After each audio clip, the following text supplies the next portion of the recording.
D'agenta ur c'hastel meur eo. Da lavaret eo ur c'hastel bras. Bras e kever men, met ive ur c'hastel bras, pinvidik, pompadus, mondian. Kichen Castelneve pe trodro deus ket kaz Castelioal. A Castelio bras evel trevarez. Tout an dud neus klevet komz deus trevarez. Rene ket ur c'hastel kuzet, gwelet veg deus pell, meur a dud, zo bet amañ, evit gwelioù, evit diskouezadegou. Mais se a oa pal a ben ar fin James de ker jigu hag ur re deo lavarot eo se a zo ar pep dedenusa hag de deo a ben ar fin da ziskouez e lorentez dre ar c'hastel se. E kumun son oazek menet du ur da draounien ar steraon e maman trevare, un eus ar manerioù divei a Saed e France.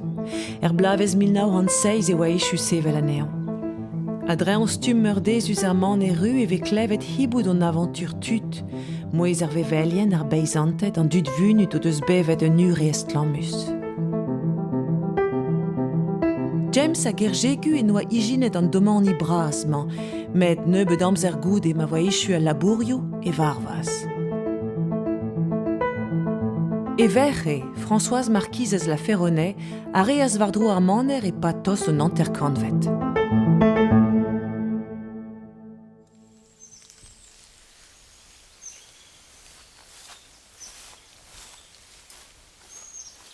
Meus ket gwell den de kentsem vi ar varkiz no, gwech bet.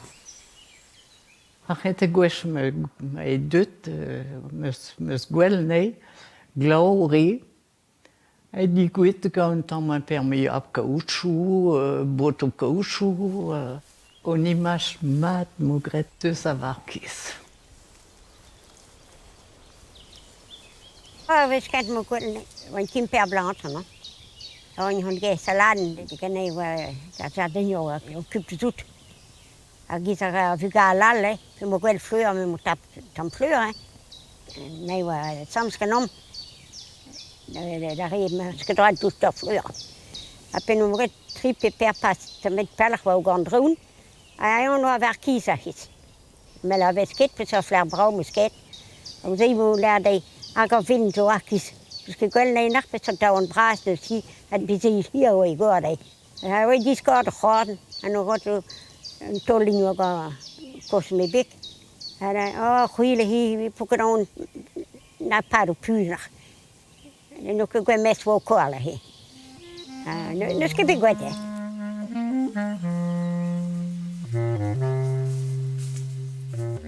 Ar broder kirjegun deus prenet an domanier vla triverkant pem adaougen. Ur famille deus Rossandriek, dud a lezen soudardet officierien varadourien ive.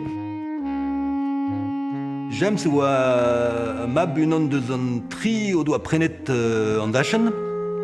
Dimezet ouz ur plach pinvidik tre Louise de Haber. Louise de Haber oa merc'h ur bankour. Bankour deus bro Autriche, hag a trugaret ar fortune braz e rele James zevel ar c'hastel amañ.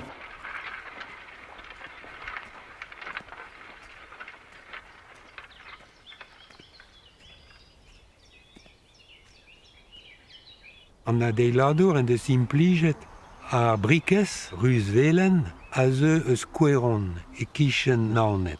Ein al en deus implijet ar men ker santon a zo brudet pegur e zo gant ar mainse e zeus begret ur bern kalvario e breiz.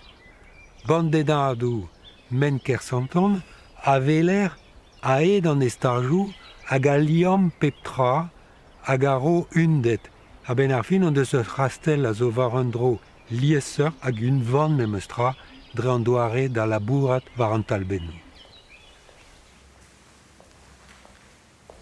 Aozadur a Chastel a zo klasel a walr. Bezeus an talben kreiz, a loden reter a zo loden ar bercenet, hag a loden gornok a zo kentor loden ar gouvidi. Hag en er a ze e l'ermement an doen, e eno e kaver kentor kambrou ar mitisien, a c'hoskor dre vraz. Ur Chastel a zo brau, met ur Chastel en ur park en ur liors vraz a zo brav ar c'hoaz. Neus ket tud a ijina Kastel Trevarez, ep ar c'hoadou, ep an alezioù, ep ar gwelet va pendaben a veler en dro. Ez eus tud en em sonjal e vezer dirag ul livaden gret gant un arzour a ben ar fin.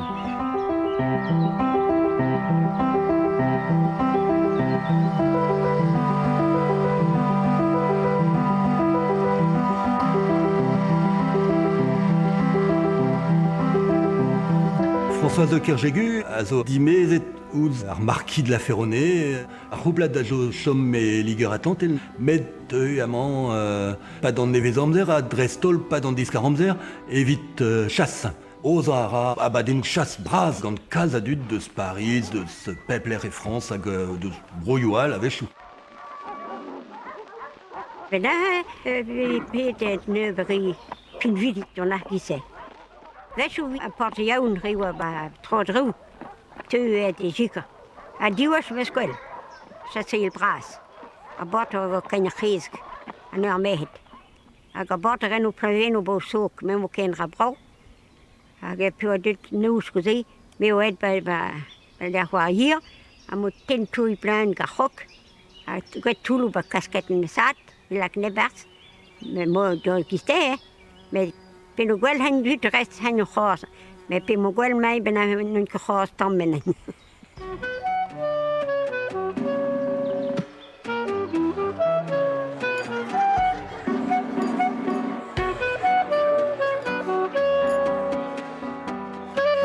Amañ emañ ber zalons bras, lakom ez eus bet ur jazeadenn war-var, setu ma echu ur jase, hag e teu an holdud amañ. Da gomz, da gen divizout, bras eo a l'er, neus ez eus stroladoui gout-tut, paotret merc'het assemblez, a pepini a gant e istor, tu zo da vutuni, tu zo da len, tu zo da un vreal, a tu zo da eva ive, pe vez pourchasset evachou gant ar vevelien. Neus a ben ar fin eo amañ ar zalons diveza da ran a kaoz.